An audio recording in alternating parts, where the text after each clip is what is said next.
Hi friends, welcome back to my channel. ഒരു പുതിയ വീഡിയോയിലേക്ക് എല്ലാവർക്കും സ്വാഗതം. ഈ ചാനൽ ആദ്യമായി കാണുന്ന ആരെങ്കിലും ഉണ്ടെങ്കിൽ ഒന്ന് സബ്സ്ക്രൈബ് ചെയ്യാൻ മറക്കരുത്. കൂടാതെ നിങ്ങൾക്ക് വീഡിയോ ഇഷ്ടമായ ലൈക്ക് ചെയ്യാനും മറക്കരുത്. ഇന്നത്തെ വീഡിയോ എന്ന് പറയുന്നത് നമുക്ക് തക്കാളി കൊണ്ട് വളരെ എളുപ്പത്തിൽ തയ്യാറാക്കാവുന്ന ഒരു തോരൻ്റെ റെസിപ്പിയാണ്. അപ്പോൾ ഇത് നമുക്ക് എങ്ങനെ തയ്യാറാക്കാമെന്ന് നോക്കാം. ഇതിനു വേണ്ടി ഞാനൊരു 3 തക്കാളി എടുത്തിട്ടുണ്ട്. നമുക്ക് തക്കാളി ചെറിയ കഷ്ണങ്ങളായിട്ട് അരിഞ്ഞെടുക്കണം. അപ്പോൾ ഞാനിവിടെ തക്കാളി ചെറിയ കഷ്ണങ്ങളായിട്ട് അരിഞ്ഞെടുത്തിട്ടുണ്ട്. നമ്മളിത് ഏത് പാത്രത്തിലാണോ കറി വയ്ക്കാൻ ഉദ്ദേശിക്കുന്നത് അതിലേക്ക് നമുക്ക് ഈ തക്കാളി ഇട്ട് കൊടുക്കണം. പിന്നെ നമുക്കിതിലേക്ക് ഒരു 2 കഷ്ണം ചുവന്നുള്ളി ചെറുതായി അരിഞ്ഞത് ചേർത്ത് കൊടുക്കാം. അതുപോലെ തന്നെ നമുക്ക് 1-2 പച്ചമുളക് സ്ലൈസ് ചെയ്ത് ഇട്ട് കൊടുക്കണം. പിന്നെ കുറച്ച് കറിവേപ്പിലയും കൂടി ചേർത്ത് കൊടുക്കാം. പിന്നെ നമുക്കൊരു 6 ടേബിൾ സ്പൂണോളം തേങ്ങ ചിരകിയത് ചേർത്ത് കൊടുക്കാം.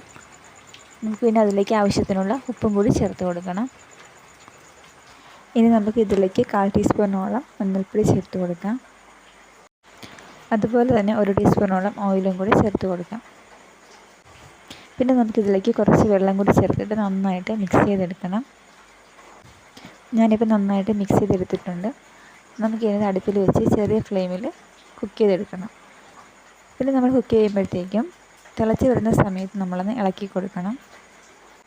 ഫ്ലെയിം നമ്മൾ കൂട്ടി വയ്ക്കരുത്, ചെറിയ രീതിയിൽ തന്നെ കിടന്നത് വേകണം. ഇപ്പോൾ നന്നായിട്ട് തിളച്ച് വന്നിട്ടുണ്ട്. നമുക്കിതൊന്ന് ചെറുതായിട്ടൊന്ന് ഇളക്കി കൊടുക്കാം. ഏകദേശം ഒരു 5 മിനിറ്റ് കൊണ്ട് തന്നെ നമുക്കിത് റെഡിയായി കിട്ടും. വേണമെങ്കിൽ നമുക്കിത് അടച്ച് വെച്ച് വേവിക്കാം. ഞാൻ തുറന്ന് വെച്ച് തന്നെയാണ് വേവിക്കുന്നത്. ഇപ്പോൾ ഏകദേശം ആയിട്ടുണ്ട്. നമുക്കിനി തീ ഓഫ് ചെയ്തിട്ട് 1 ടീസ്പൂണോളം വെളിച്ചെണ്ണ കൂടി ചേർത്ത് കൊടുക്കാം. എന്നിട്ട് നന്നായിട്ടൊന്ന് മിക്സ് ചെയ്ത് കൊടുക്കാം. അപ്പോൾ ഇത്രയുള്ള ഇന്നത്തെ റെസിപ്പി. നിങ്ങൾക്ക് ഇഷ്ടമായ ലൈക്ക് ചെയ്യണം. ഒരു പുതിയ വീഡിയോയുമായിട്ട് നമുക്ക് വീണ്ടും കാണാം.